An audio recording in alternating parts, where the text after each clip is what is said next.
Bonjour, je suis Priscilla Boyer, professeure au département des sciences et éducation de l'Université du Québec à Trois-Rivières, et je vous convie à cette capsule portant sur le nom. Ça semble être une classe de mots facile à identifier, hein? Mais pourtant, il y a quelques pièges. Je pense que ça vaut la peine quand même de revenir sur des notions ensemble par rapport à cette classe de mots. D'abord, il faut comprendre que le nom, c'est vraiment une des premières classes de mots qu'on apprend chez les jeunes enfants. Et c'est très fortement associé à l'écriture de leur prénom. Hein? Donc, ils apprennent à écrire en écrivant leur nom très souvent. Ils apprennent d'ailleurs à gérer de cette façon la majuscule et la minuscule pour la première fois. Puis, ils apprennent à écrire les noms des amis dans la classe. Donc, nommer, hein, se nommer, et la classe du nom, c'est vraiment très fortement lié ensemble chez les plus jeunes. Et assez rapidement, ils sont capables de passer de leur prénom à nommer des objets autour d'eux. L'apprentissage du prénom de cette façon leur permet, entre autres, d'être capable d'identifier sans beaucoup d'analyse, disons, des noms propres à l'intérieur de phrases. Hein. Même si les élèves ne savent pas ce que c'est Miramichi, là, impérial, Miramichi s'illumine au soleil couchant. Même s'ils ne savent pas c'est quoi Miramichi, est-ce que c'est une ville, une rivière, une plaine, ben, ils sont capables de dire ça doit être un lieu déjà avec le contexte, mais en plus c'est un nom propre parce qu'il y a le M majuscule qui est là. Donc la majuscule est vraiment associée à la question du nom et en particulier à celle du nom propre. Ça peut les mener vers certaines erreurs parce qu'il y a des élèves qui voient dans impérial peut-être un mot qui connaissent pas trop, ils sont pas trop habitués de voir, là aussi un nom, alors que c'est un adjectif qui commence la phrase, d'où la présence de la majuscule. Nom et majuscule pour les noms propres, une association qui se fait quand même assez bien et assez rapidement. Éventuellement, les élèves apprennent à nommer les objets du quotidien. Ça va bien hein, quand c'est des choses qu'on peut toucher, la table, le pupitre. Ça commence à être un petit peu plus difficile lorsqu'on fait plutôt référence à des éléments abstraits, la bonté, la bienveillance, la démocratie, l'amour, bon. Et très rapidement, l'enfant rencontre plein de mots de vocabulaire, plein de mots, plein de noms qu'il ne connaît pas, qu'il va apprendre à connaître progressivement. Donc, une phrase comme « la nitescence du jour me ravissait », c'est dégagé de toute pusillanimité que je me suis avancée vers le sud. Même si vous ne savez pas ce que nitescence veut dire ou pusillanimité, mais vous êtes quand même capable de me dire que ce sont des noms. Pourquoi? Bien parce que vous êtes capable de faire une petite analyse rapide de la phrase qui vous donne certains indices pour vous pister là-dessus. C'est tout le travail qu'on fait avec les enfants au niveau du primaire là, pour les amener à être capables de surpasser, disons, les limites de leur connaissance du monde, en fait.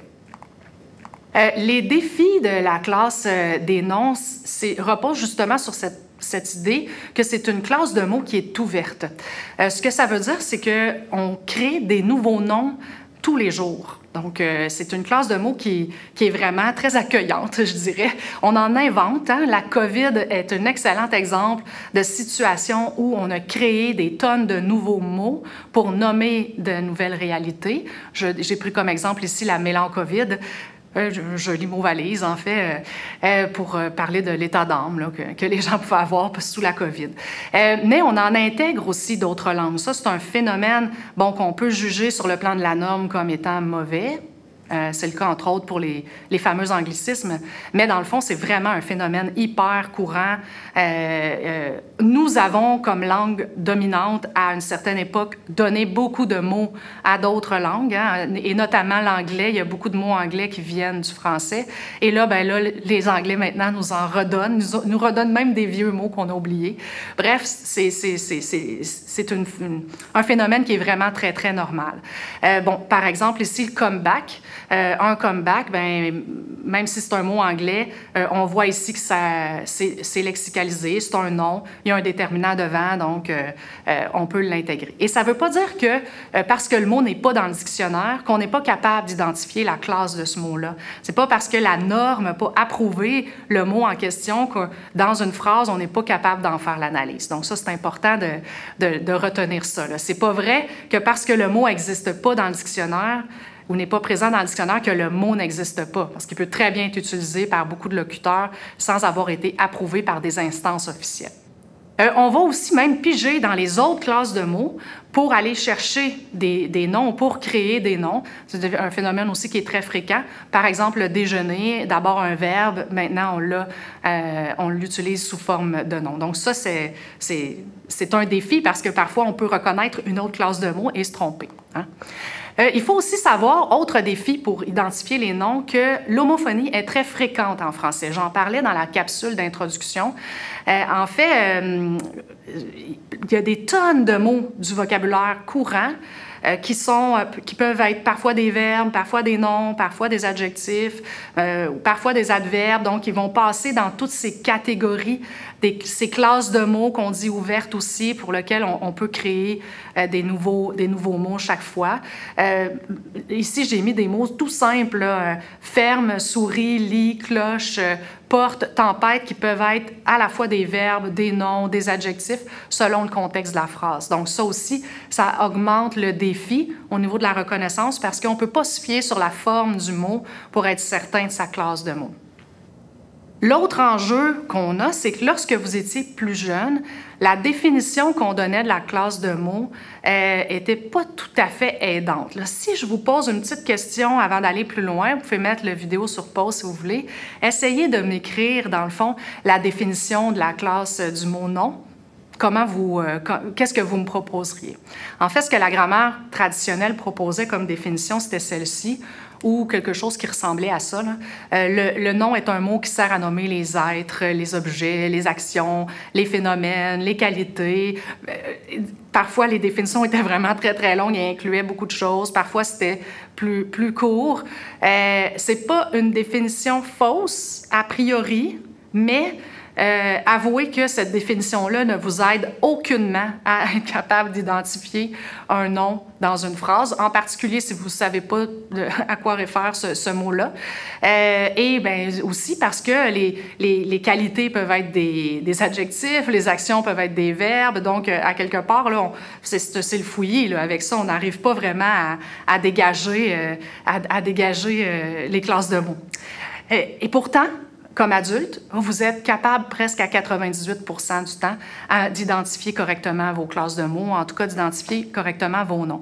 Par exemple, dans la phrase suivante qui n'a aucun sens, moi, je suis capable de trouver 4 noms. Je ne sais pas si vous êtes capable de le faire, vous pourrez essayer, mais l'écrange des flouges, Valdite aux soldats, l'arnée des touges, là, je vous mets au défi, et pourtant je ne connais rien, c'est vraiment des mots inventés, et je suis capable de retrouver ces noms-là. Comment ça se fait que je suis capable de trouver ces noms-là? Bien, c'est ce qu'on va voir ensemble. Donc, c'est quoi les stratégies, les indices que je peux ramasser?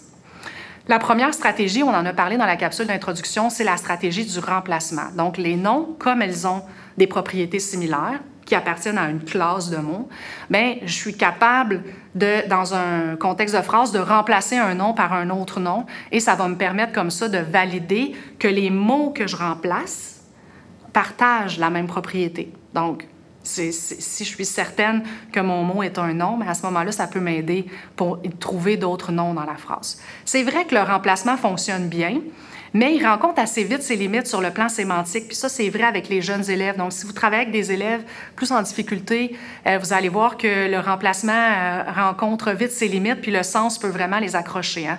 Parce que la fille mange la pomme, la fille mange la ville, la fille mange la bonté, la fille mange la démocratie.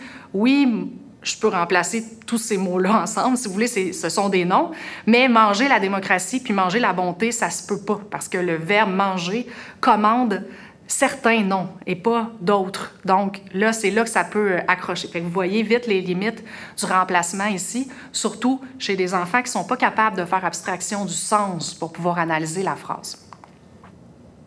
Il faut savoir aussi une stratégie qui fonctionne et qui est très, très efficace là, et qu'on apprend tôt aux élèves, c'est que le nom a la capacité de pouvoir être précédé d'un déterminant. Donc, fille ici, là, dans les filles discutent, je sais que les est un déterminant simplement parce qu'il va précéder mon nom fille, et ça va être la même chose pour mais, chaque, quelques, tous les, beaucoup de, parce que ce sont des mots ou des groupes de mots qui vont se retrouver devant mon nom fille et qui peuvent être remplacés l'un par l'autre, comme on vient de le voir de cette façon.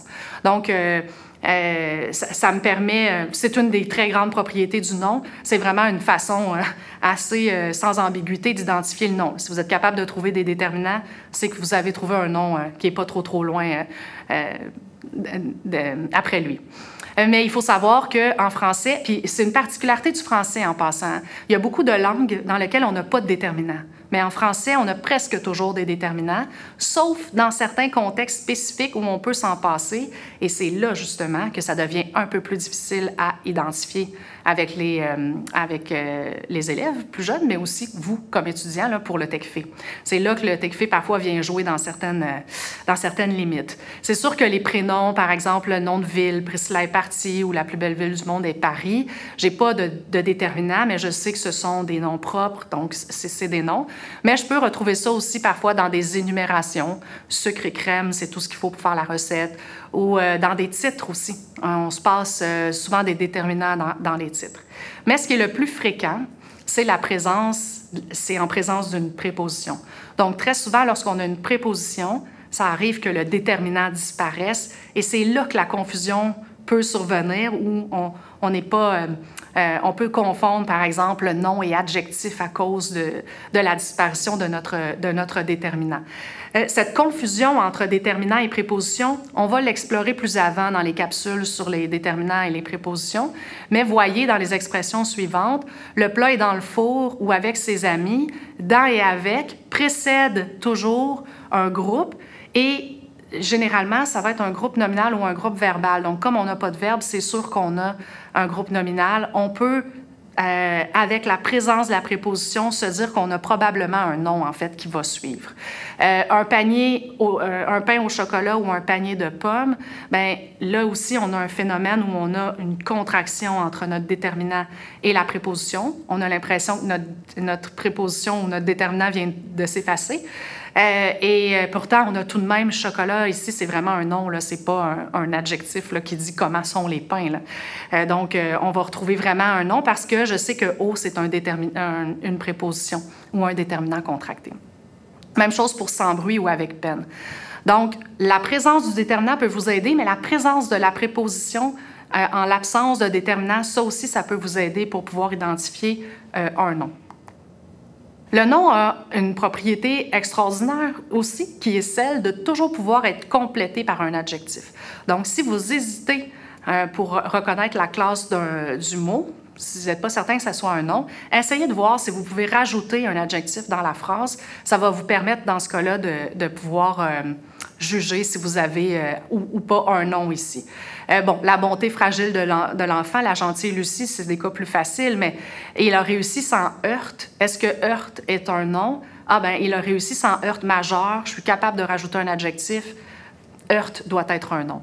Un splash, un bruyant retenti ou un oui victorieux, est-ce que oui et splash sont des noms? Bien oui, dans le contexte, sans contredit. Non seulement j'ai l'adjectif, mais j'ai aussi le déterminant qui le précède.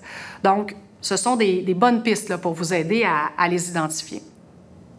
Outre ça, retenez aussi que le défi, c'est que souvent, on a des locutions, hein, des groupes de mots qui sont en fait une seule unité lexicale. Donc, on peut décider, par exemple, que même si on a plus qu'un mot devant nous, en fait, on a une seule classe de mots là, devant nous. C'est le cas, par exemple, d'arc-en-ciel. Ça va, il y a les traits d'union, mais tu sais, un mot-clé. C'est pas un mot et c'est pas une clé, mais c'est un mot-clé, donc une nouvelle réalité, si vous voulez. On pourrait très bien analyser mot-clé comme une seule classe du mot, donc un nom ici. Même chose pour boîte crânienne ou pomme de terre. On a la possibilité de les analyser comme étant une unité lexicale ou de décider de les découper pour faire pomme de terre, vraiment 3 mots au niveau de l'analyse, ou boîte crânienne, crânienne étant un adjectif. Je termine avec des cas qui peuvent se retrouver facilement dans le TECFE. Hein. Le 9 juin et mardi matin, vous comprenez bien que le 9 juin, c'est pas qu'il y a 9 fois le mois de juin. C'est pas comme 4 filles ou 9 filles. Mais le 9 juin, c'est une seule journée. C'est son nom, dans le fond, à cette journée-là. Donc, on pourrait très bien analyser 9 juin comme une unité lexicale et une seule classe de mots. Donc ça représente des défis parfois au niveau de l'analyse. Alors, je reviens à ma phrase de tout à l'heure, l'écrange des flouges, Valdite aux soldanes, l'arnier des touges. Est-ce que cette phrase-là me dit pourquoi je suis capable d'identifier les noms? Bien, d'une part, si je suis capable d'identifier des déterminants ou des prépositions, bien, j'ai probablement la présence d'un nom qui suit, comme là, l'écrange, j'ai le L' qui est un déterminant, donc écrange, c'est un nom.